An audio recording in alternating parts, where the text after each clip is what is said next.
Jadi Bapak Ibu-ibu, keimanan pengakuan seseorang itu diuji dia. Ya, diuji dengan apa? Dengan orang tuanya, dengan anak-anaknya, dengan keluarga saudara-saudaranya, kerabatnya, hartanya, jualan dagangannya, tempat yang indah. Kira-kira semua yang dia miliki itu ketika ada bandingan dengan cinta kepada Allah dan berjihad di jalan Allah, apa yang mereka pilih? Kira-kira begitu. Bahasan kita hari ini adalah hakikat iman dan buahnya. Bapak Ibu yang dirahmati Allah, beriman kepada Allah itu adalah bagian dari hubungan antara manusia dan pencipta. Jadi kalau kita kaitkan dengan teknologi, itu adalah jaringan yang menghubungkan sehingga bisa nyambung. Dan keimanan itu adalah sesuatu yang mulia, sesuatu yang paling tinggi nilainya dalam hubungan manusia kepada Sang Pencipta. Dan dalam rangkaian hubungan itulah sebenarnya ada benang yang mengkaitkan yang disebut dengan al-hidayah, petunjuk. Dan petunjuk ini Bapak Ibu-ibu adalah mutlak milik dan kehendak Allah. Walaupun kita bisa mendekatkan kepada hidayah itu, ada usaha upaya kita, walaupun hakikat takdir untuk mendapatkan hidayah Allah itu merupakan hak Allah Subhanahu wa Ta'ala.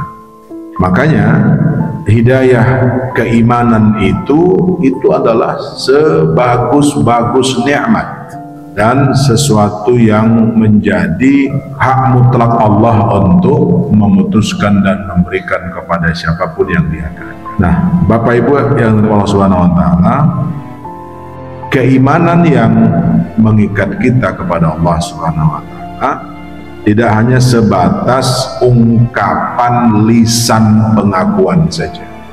Jadi kalau ada orang mengatakan saya beriman, aku beriman, kami beriman, tidak cukup. Walaupun sebenarnya penilaian awal itu iya, karena yang membedakan kita adalah syahadat.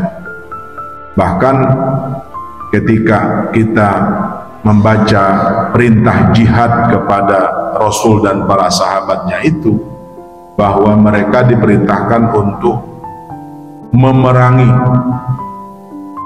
menegakkan dakwah, menyebarkan Islam kepada siapapun, siapa yang menantang, siapa yang membantah, itu harus diperangi sampai mereka mengatakan asyhadu an la ilaha illallah wa asyhadu anna muhammadar rasul.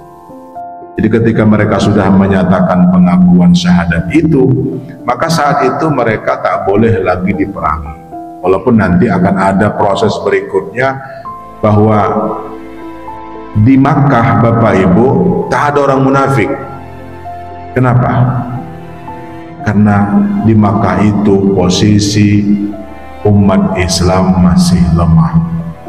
Jadi orang tidak ada kekhawatiran melawan dakwah Rasul.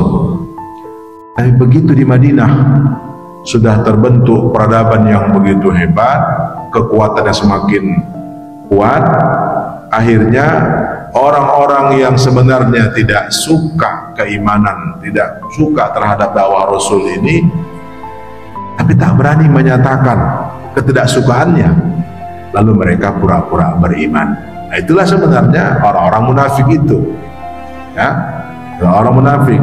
Lisan mereka mengatakan beriman, tapi hati mereka mengingkari keimanan kepada Allah Subhanahu wa Ta'ala. Makanya keimanan itu tidak cukup hanya lisan saja. Meyakini adanya surga tidak cukup, yakin adanya surga, tetapi harus dibuktikan dengan amal-amal yang dia lakukan. Makanya Al-Quran kan menyindir Bapak Ibu-ibu bahwa orang munafik itu salah satunya adalah mereka ketika melaksanakan sholat malas. Kan di situ yang bisa diukur.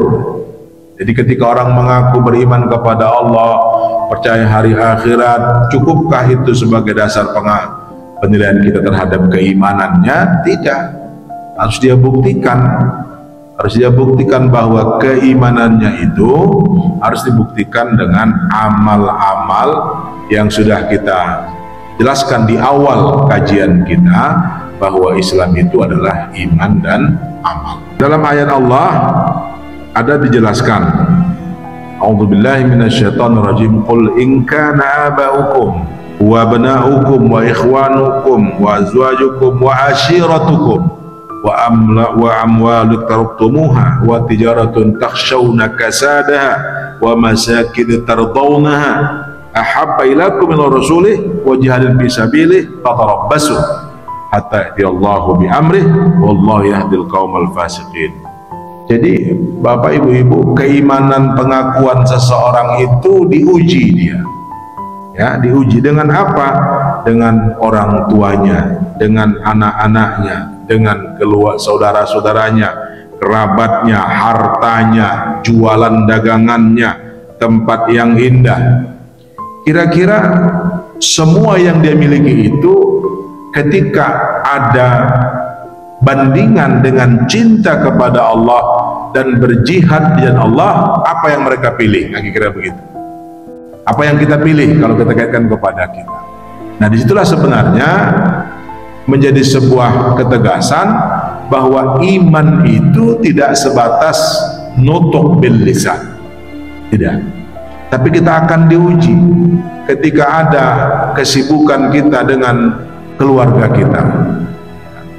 Siapa yang tak cinta kepada ayah ibunya? Pastilah Bapak Ibu. Siapa yang tak sayang kepada anak-anaknya? Pastilah. Kepada keluarganya, usahanya, tempat tinggalnya, rumahnya yang megah, rumah yang mewah, pastilah orang suka dan senang begitu.